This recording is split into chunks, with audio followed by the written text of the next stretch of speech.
அமைதி அருளும் இறைவா உம்மை போற்றுகின்றோம். நெஞ்சில் சுமக்கும் இறைவா நீதியில் நிறைவே இறைவா சுமை தாங்கியே இறைவா புகழ்ந்து போற்றி ஆராதிக்கின்றோம்.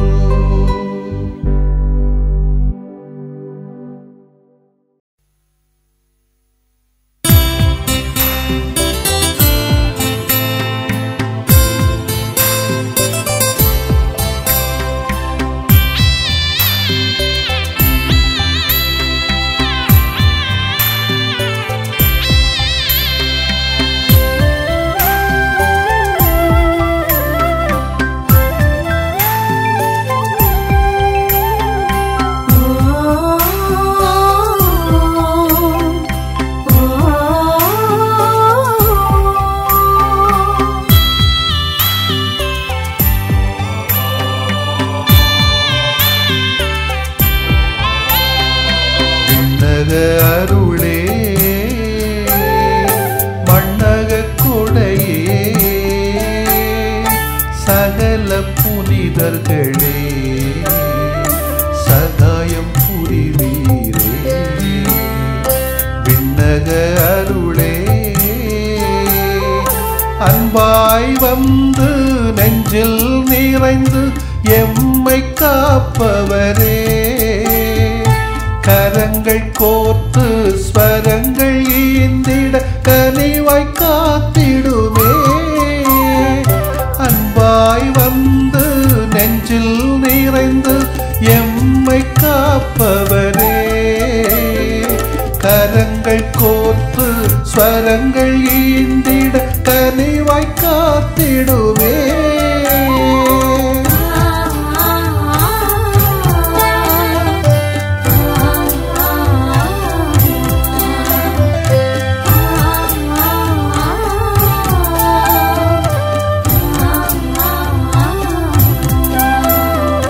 விண்ணக அருளே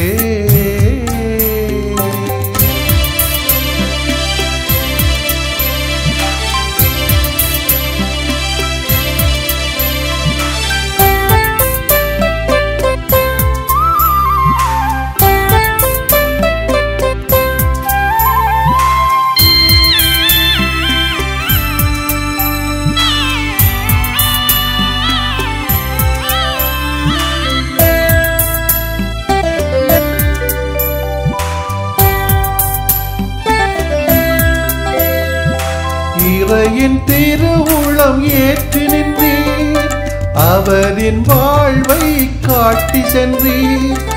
இறையின் திருவுளம் ஏற்று நின்றீர் அவரின் வாழ்வை காட்டி சென்றீர். தீமை அனைத்தையும் வென்று நின்றீர் தெய்வ பலம் கொண்டு வாழச் சொன்னீர். தீமை அனைத்தையும் வென்று நின்றீர் தெய்வ பலம் கொண்டு வாழச் சொன்னீர்.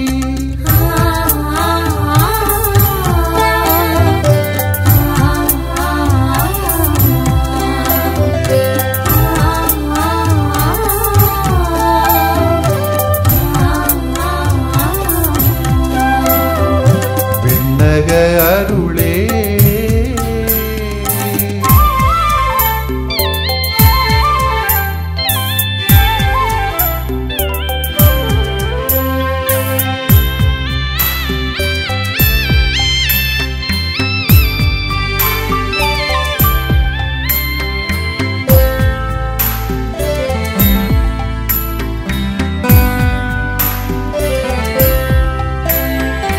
மனித மாண்பின் நம்பிக்கை நீவீர் மனித மாயமை மாறச் சொன்னீர். மனித மாண்பின் நம்பிக்கை நீவீர் மனித மாயமை மாறச் சொன்னீர். மாந்தர் எங்களின் காவல் நீவீர் மகிழ்ந்து புகழ்ந்து வாழச் சொன்னீர். மாந்தர் எங்களின் காவல் நீவீர் மகிழ்ந்து புகழ்ந்து வாழச் சொன்னீர்.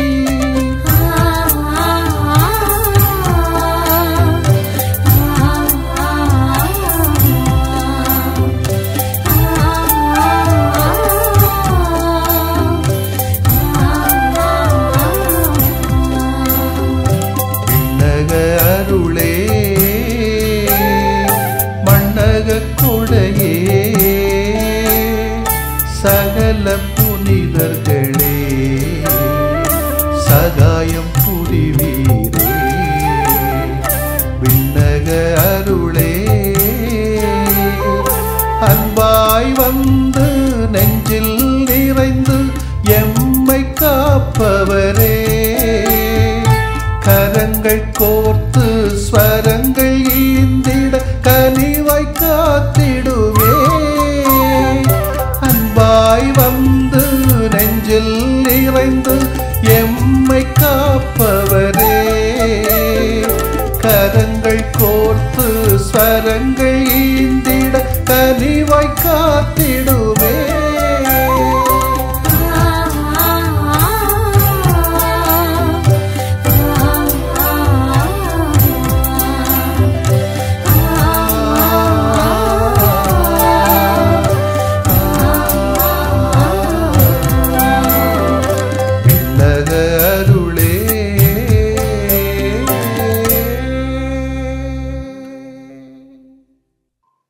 மத்தேயு எழுதிய நற்செய்தி அலகு 5 இறைச்சொற்றொடர்கள் 1 முதல் 12 வரை. அக்காலத்தில் இயேசு மக்கள் கூட்டத்தை கண்டு மலை மீது ஏறி அமர அவருடைய சீடர் அவர் அருகே வந்தனர். அவர் திருவாயை மலர்ந்து கற்பித்தவை: ஏழையரின் உள்ளத்தோர் பேறு பெற்றோர், ஏனெனில் விண்ணரசு அவர்களுக்குரியது. துயருருவோர் பேறு பெற்றோர், ஏனெனில் அவர்கள் ஆறுதல் பெறுவர். கனி உடையோர் பேறு பெற்றோர், ஏனெனில் அவர்கள் நாட்டை உரிமை சொத்தாக்கிக் கொள்வர். நீதி நிலைநாட்டும் வேட்கை கொண்டோர் பேறு பெற்றோர், ஏனெனில் அவர்கள் நிறைவு பெறுவர். இரக்கமுடையோர் பேறு பெற்றோர், ஏனெனில் அவர்கள் இரக்கம் பெறுவர். தூய்மையான உள்ளத்தோர் பேறு பெற்றோர், ஏனெனில் அவர்கள் கடவுளை காண்பர். அமைதி ஏற்படுத்துவோர் பேறு பெற்றோர், ஏனெனில் அவர்கள் கடவுளின் மக்கள் என அழைக்கப்படுவர். நீதியின் பொருட்டு துன்புறுத்தப்படுவோர் பேறு பெற்றோர், ஏனெனில் விண்ணரசு அவர்களுக்குரியது. என் பொருட்டு மக்கள் உங்களை இகழ்ந்து துன்புறுத்தி உங்களை பற்றி இல்லாதவை பொல்லாதவை எல்லாம் சொல்லும் போது நீங்கள் பேறு பெற்றவர்களே, மகிழ்ந்து பேருவகை கொள்ளுங்கள், ஏனெனில் விண்ணுலகில் உங்களுக்கு கிடைக்கும் கைமாறு மிகுதியாகும். ஆண்டவரின் அருள்வாக்கு. இறைவா உமக்கு நன்றி. கிறிஸ்து இயேசுவிலே பிரியமுள்ள சகோதரிகளே, சகோதரிகளே, மனித புனிதர்களே, புனித மனிதர்களே, உங்கள் யாவருக்கும் சகல அல்லது அனைத்து புனிதர்களின் அல்லது தூயவர்களின் திருவிழா வாழ்த்துக்களை மகிழ்வோடு ஒவ்வொருவருக்கும் தெரிவித்துக் கொள்கிறேன். ஒவ்வொருவரும் புனிதர்களுடைய பரிந்துரைகளை தாங்கியிருக்கிறீர்கள். நீங்கள் யாவரும் புனிதர்களாகவே இருக்கிறீர்கள். அதற்காக உங்கள் யாவருக்கும் என்னுடைய வாழ்த்துக்களை தெரிவித்துக் கொள்கிறேன். அப்படி இல்லை என்றால் புனிதராக வாழ்வதற்கான வாழ்த்துக்களையும் செபங்களையும் உரித்தாக்கிக் கொள்கிறேன். அனைத்து புனிதர்களின் விழாவினை தாய் திருச்செய்தியோடு இணைந்து கொண்டாடுகிற வேளையிலே இந்த உலகத்தின் பார்வையில் பிழைக்க தெரியாதவர்களாக, மற்றவர்களால் வெறுத்து ஒதுக்கப்பட்டவர்களாக, இப்படி வாழ முடியுமா என்று விமர்சனமாக பார்க்கப்பட்டவர்கள் விழா இந்த விழா. அவர்களின் கூற்றுகளை எல்லாம் பொய்யாக்கிய விழா. இந்த உலக மதிப்பீடுகளை புறந்தள்ளிவிட்டு உண்மைக்காக, நீதிக்காக உயிர் கொடுத்தவர்களை, ஏழை எளியவர்களுக்காக தியாகமாக்கியவர்களை கடவுள் எந்த அளவுக்கு உயர்த்துவார் என்று நம்மை வியந்து பார்க்க வைக்கிற ஒரு விழா. புனிதர்கள் யார்? அவர்களை புனிதர்களாக வாழ தூண்டியது எது? அவர்கள் புனிதர்களாக மாறுவதற்கு எது காரணமாக அமைந்தது? புனிதர்களாக மாறுவதற்கு முன்னால் அவருடைய வாழ்க்கை எப்படி இருந்தது? இப்படி பல கேள்விகள் புனிதர்களை பற்றி சிந்திக்கிற போது நமக்குள்ளாக எழுவது இயல்பு. அவர்களது வாழ்வு ஒரு சிந்தனையை நமக்கு தெளிவாக்குகிறது. புனிதராக வாழ்வது கடினம் என்பது உண்மைதான். ஆனால் புனிதராக கடவுளுக்கு உகந்த ஒரு வாழ்க்கை வாழ வேண்டும் என்ற எண்ணம் வந்தாலே போதும். அந்த எண்ணத்திற்கு ஏற்ப நமது வாழ்வை அமைத்துக் கொள்ள வேண்டும், முடியும் என்று நினைத்தாலே போதும். மற்ற பலத்தை கடவுள் தருவார். அவர் நாம் தொடங்குகிற நற்செயலை நிறைவு செய்து வைப்பார். நமது எண்ணம், நமது சிந்தனை அனைத்தும் நாம் எப்படி புனிதராவது அது கடினம் என்பதாக இருக்கக்கூடாது. நானும் கடவுள் முன்னிலையில் ஒரு புனித வாழ்க்கை வாழ வேண்டும் என்ற எண்ண உடையவராக இருக்க வேண்டும். அந்த எண்ணம் நம்மை கடவுளுக்கு உகந்த ஒரு வாழ்வை வாழ்வதற்கு உறுதுணையாகவும் இருக்க வேண்டும். அனைத்து புனிதர்களின் விழாவை கொண்டாடும் நாளிலே இவர்கள் யார்? சாதாரண சாமானிய மக்கள் தானே. குழந்தைங்க, பெம்பிளைங்க, நோயாளிங்க, ரொம்ப கேவலமாக நடந்தவங்க, ரொம்ப ஒழுக்க கெட்டவங்க, தாறுமாறா வாழ்ந்தவங்க, இளைஞர்கள், பெரியவங்க, சிறார்கள், மாற்றுத்திறனாளிகள் என்று பலதரப்பட்ட சூழ்நிலையில் வளர்ந்தவர்கள். புனிதர்கள் அசாதாரணமான காரியங்களை செய்து விடவில்லை. மாறாக அவர்கள் சாதாரணமான காரியங்களை அசாதாரணமாக செய்தார்கள். அதுதான் உண்மை. அதனால்தான் அவர்கள் இன்றைக்கு நம்மால் புனிதர்களாக நினைவு கூறப்படுகிறார்கள். எத்தகைய வாழ்க்கை வாழ்ந்தால் நாம் தூயவர்களாக மாறலாம் என்பதை குறித்து நாம் சிந்தித்து பார்த்தால் அதற்கு விடையாக நாம் படிப்பது நற்செய்தி வாசகம்தான்.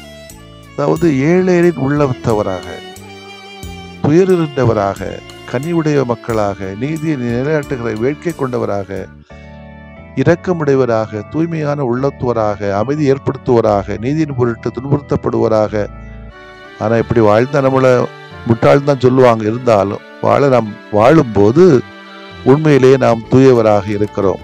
அதனால தூயவராக இருக்கிறவங்கள நம்ம தப்பு செய்யலன்னு சொல்ல முடியாது. நிறைய தவறுகள், குற்றங்கள், பாவங்கள் செய்திருக்கிறார்கள், எந்த சந்தேகம் இல்லை. அதனால தான் நீங்களும் நானும் புனிதர்கள் என்று சொல்லப்படுகிறோம். கிறிஸ்தவ வாழ்வின் மையமாக இருக்கக்கூடிய இத்தகைய போதனைகள் படி நான் வாழ்கிறோமா என்று சிந்தித்து பார்ப்போம். அன்னை தெரேசாவின் வாழ்விலே நடைபெற்ற நிகழ்வு இது. ஒரு நாள் லண்டன் தெருக்களிலே அன்னை தெரேசா நடந்து கொண்டிருந்தார். அப்போது தெருவோரத்தில் மிகவும் மோசமாகவும் அலங்கோலமாகவும் கோரமாகவும் ஒருவர் இருந்தார். அவர் அருகே சென்ற அன்னை தெரேசா அவரது கையை எடுத்து குலுக்கியபடியே கேட்டார், எப்படி இருக்கீங்க என்று. அதற்கு அந்த மனிதர் அன்னையின் கையில் இருந்த அந்த இளம் சூட்டை உணர்ந்தவராய், அம்மா, நீண்ட நாட்கள் கழித்து இப்போதுதான் ஒரு இளஞ்சூடான இனிமையான அன்பை ஒரு மனிதரின் கரங்களின் மூலமாக உணர்கிறேன் என்றாராம். அன்னை தெரேசா செய்தது பெரிய காரியமாக இல்லாமல் இருக்கலாம். ஆனால் இந்த ஒரு சாதாரண அன்பு செயல் எல்லோராலும் புறக்கணிக்கப்பட்ட அந்த மனிதனின் உள்ளத்தில் அன்பை, மகிழ்ச்சியை கொண்டு வந்திருக்கும் என்பதில் எந்தவித சந்தேகமும் இல்லை. நாம் அன்பினால் உந்தப்பட்டு பெரிய காரியங்களை செய்ய வேண்டும் என்பதில்லை.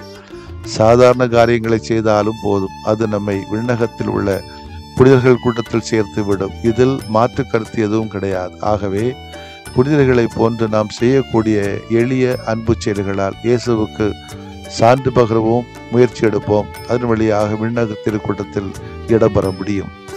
இரண்டாவது, பரிந்து பேசுதல். புனிதர்கள் இறைவனின் திருமணி இருப்பதால் அவர்கள் எப்போதும் நமக்காக பரிந்து பேசுகிறார்கள் என நான் நம்புகிறோம். இத்தகைய ஒரு பணியை செய்து வருகிற புனிதர்களை நமக்கு தந்திருக்கின்ற இறைவனுக்கு நாம் நன்றி செலுத்த வேண்டும். மூன்றாம் ஆள் எதுக்கு, நேர பேசலாமே, அதெல்லாம் இருக்கட்டும். இருந்தாலும் நம்மை போன்ற மனிதர்கள் புனிதர்களாகி இன்றைக்கு விண்ணகத்தில் இருக்கிறாங்கன்னா அவங்களுடைய பரிந்துரை நமக்கு தேவைப்படுது. அந்த நேரத்தில் தூயவர்களை போன்று கடவுளிடத்தில் பரிந்து பேசுகிற வல்லமை நமக்கு இல்லாவிட்டாலும் நாம் ஒருவர் மற்றவருக்காக ஜெபிக்கலாம். நம்மோடு இருப்பவர்களுக்காக நாம் ஜெபிக்கின்ற போது இறைவன் நம்முடைய தேவைகளை பூர்த்தி செய்வார் என்பது ஆழமான உண்மை. ஆகவே புனிதர்களின் பரிந்துரையின் மீது ஆழமான நம்பிக்கை வைத்திருக்கிற நாம் ஒருவர் மற்றவருக்காக ஜெபிக்கவும் கடமைப்பட்டவர்கள். அவனும் அவளும் புனிதராக மாறும்போது என்னால் ஏன் புனிதராக மாற முடியாது என்பாராம் தூய அகுஸ்தினார். அந்த வெறியில தான் மனுஷன் ரொம்ப ஒழுக்கக்கட்டு நடந்தவர் திருந்திட்டார். அனைத்து புனிதர்களின் விழாவை கொண்டாடுகின்ற நாமும் புனிதர்களாக மாற வேண்டும், வாழ வேண்டும், வாழுகிறோம். இறைவன் நமக்கு கொடுத்தக்கூடிய கட்டளைகளின்படி வாழ முயற்சி எடுப்போம். நம்மோடு வாழுகிற சகோதர சகோதரிடத்தில் உண்மையான அன்பும் அக்கறையும் கொண்டு வளருவோம். அதன் வழியாக புனிதர்கள் கூட்டத்தில் இடம்பெறும் பேறு பெறுவோம். நாமும் புனிதர்களை நினைவிலே கொண்டு வளர்வோம். ஆமென். மன்றாடுவோமாக.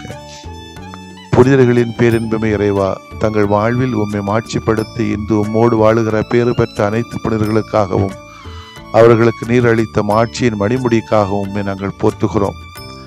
எங்களை புனித நிலைக்கு அழைக்கின்ற உம்முடைய நல்ல கிருபைக்காக நாங்கள் நன்றி செலுத்துகிறோம். இறைவா, எங்களது வானக தந்தையாக நீர் தூயவராக இரக்கமுள்ளவராக இருப்பது போல நாங்களும் வாழவும் அதன் வழி புனிதர்களாக மாறவும் அருள்தாரும். ஆண்டவரே, ஆமேன்.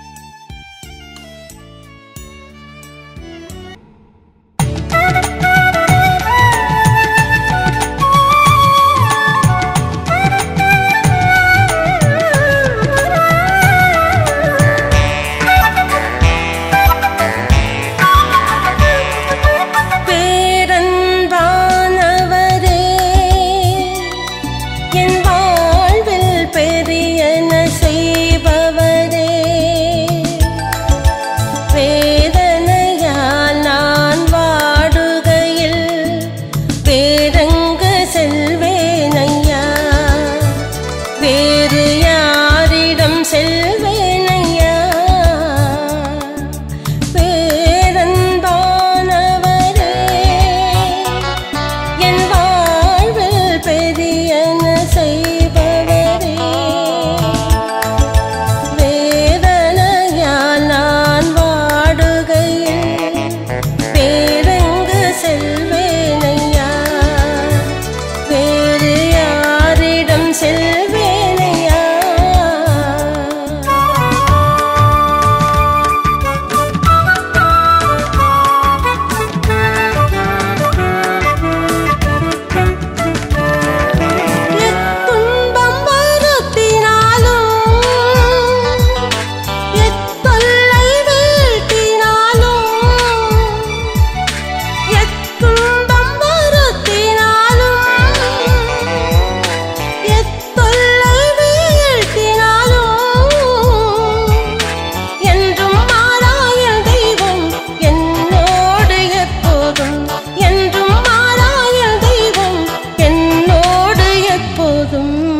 தொடுமே என்னை கரத்தாலே, தொல்லைகளாலே துயர்வுற்றேன், தொடுமே என்னை கரத்தாலே.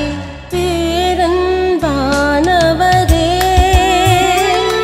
என் வாழ்வில் பெரியன செய்பவரே, வேதனையால் நான் வாடுகையில் வேறெங்கு செல்வேனையா, வேறு யாரிடம் செல்வேனையா. பேரன்பானவரே, என் வாழ்வில் பெரியன செய்பவரே, வேதனையால் நான் வாடுகையில் வேறெங்கு செல்வேனையா, வேறு யாரிடம் செல்வேனையா.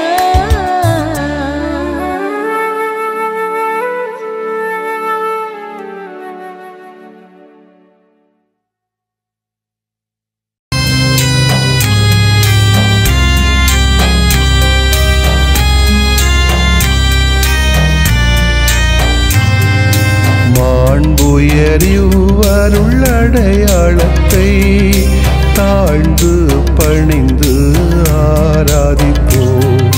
பழைய நியம முறைகள் அனைத்தும் இனி மறைந்து முடிவு பெறுக. புதிய நியம முறைகள் வருக. புலன்களாலே மனிதன் இதனை அறிய இயலா. குறைகள் நீக்க நம்பிக்கையின் உதவி பெறுக.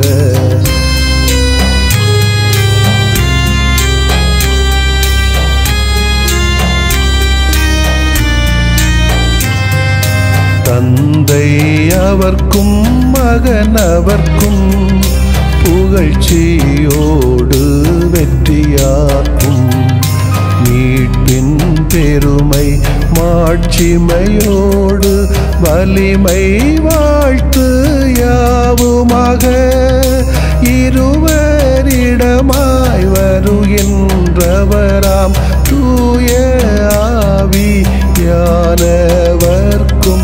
அளவில்லாத சமப்புகழ்ச்சி என்றுமே உண்டாகுக. ஆமென். வானின்று அவர்களுக்கு அப்பமளித்தீரே, இனிமையெல்லாம் தன்னகத்தில் கொண்ட அப்பம் இதுவே. மன்றாடுவோமாக. இறைவா, இந்த வியப்புக்குரிய அல்வடையாளத்திலே உம்முடைய பாடுகளின் நினைவு எங்களுக்கு விட்டு சென்றீ. உம் திருவுடல் திருரத்தமாகியவற்றின் தூய மறைவருளை வணங்கும் நாங்கள் உமது மீட்பின் பயனை இடைவிடாமல் துய்த்து உணர்ந்து மகிழ அருள்வீராக. தந்தையாகி இறைவனோடும் தூய ஆவியாரின் ஒன்றிப்பில் இறைவனா என்றென்றும் வாழ்ந்து ஆட்சி செய்கின்ற உம்மை மன்றாடுகிறோம்.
அருள் நிறைந்த மாமரியே இரக்கத்தின் மாதிரியே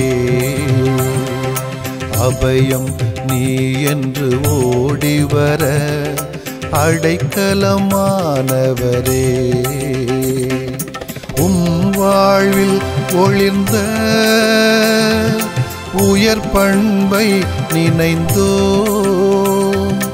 உயிர் வாழும் காலம் அதை சுமந்தே வாழ்வோம். அருள் நிறைந்த மாமரியே இரக்கத்தின் மாதிரியே அபயம் நீ என்று ஓடிவர அடைக்கலமானவரே.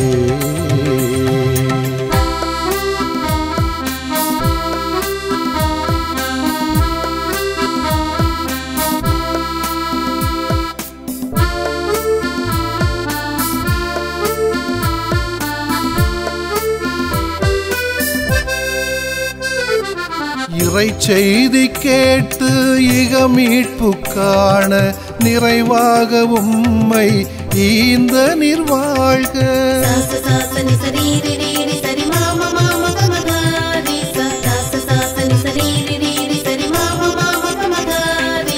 இறை செய்தி கேட்டு இக மீட்பு காண நிறைவாக உம்மை ஈந்த நிர்வாழ்க.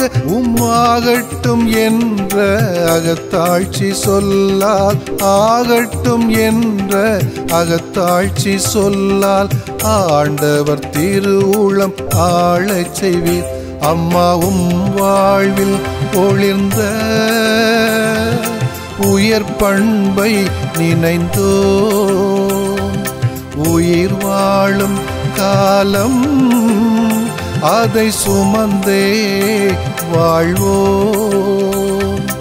அருள் நிறைந்த மாமரியே இரக்கத்தின் மாதிரியே அபயம் நீ என்று ஓடிவர அடைக்கலமானவரே.